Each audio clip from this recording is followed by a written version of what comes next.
The color of some of the fruits of Puglia that we have, it's really, they are fruits that are old, 100 years old and even more. And in this case, the color doesn't fade, you can verify yourself.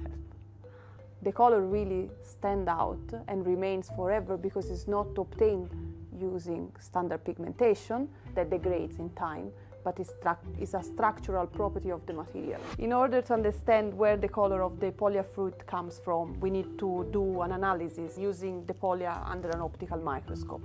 And using special polarization filter, we are able to understand the kind of organization of the cellulose inside these fruits. And then you observe the strong blue color doesn't come from a pigment, but comes from cellulose.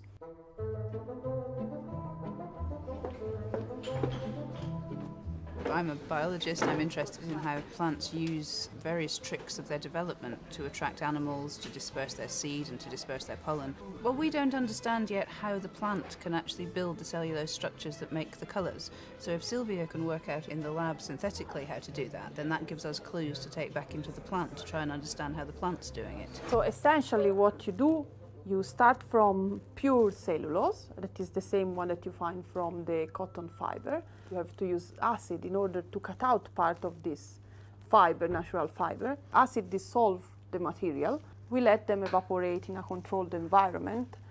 We wait, and then you can obtain nicely colored film. And the color of this freestanding film is the same blue of the Puglia fruit because it has the same cellulose structure. So here we are looking at the structure of the Puglia fruit under the scanning electron microscope, and you can really see the anatomy of the fruits inside.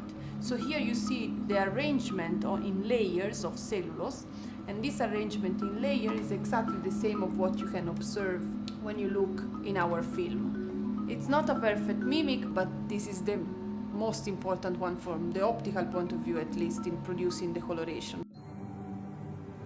So if you can make color out of this material, you can obtain also color that are really brilliant and striking, like the case of the berry. And you use a material that in principle is cheap and really abundant.